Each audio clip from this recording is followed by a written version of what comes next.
It's giving #AOS hot na summer ang look and performance ni Asia's Limitless star Julian San Jose sa All Out Sundays. Talaga namang bikini ready na para sa tag-init si Julie, na slaying din sa kanyang IG post. Recently, na rin ako, medyo naging active na rin ako sa pagtakbo. So, yeah, medyo bumabalik yung ganong lifestyle. So, I always make sure to work out kahit pa paano. Kasi busy din eh.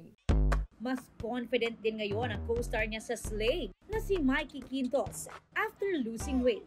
Pag-amin ni Mikey, last year nagkaroon siya ng self-doubts at nahirapan to get back in shape. Pero na-motivate siya ng kanyang loved ones, kabilang ang boyfriend na si Paul Salas.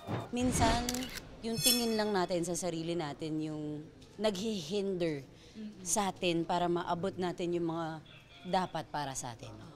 Tapos, when that shifted in my head, mas naging direct yung focus ko, mas naging motivated ako, mas naging masaya din ako. Napapanood ngayon sina Julie and Mikey sa unang GMA View Original Murder Mystery Series na Slay, na soon ay mapapanood na rin sa GMA. Gumaganap si Mikey as Sugar, na ang karakter may pagkakapareho raw sa kanya, pero malaki rin ang pagkakaiba. Personality-wise, yes.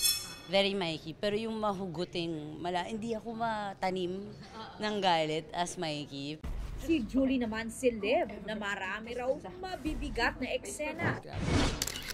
Yung mga revelations, grabe yung... Kasi since it's a murder mystery, kailangan tutok kaming lahat sa bawat kilos at galaw ng bawat character kahit hindi kami magkaka-eksena.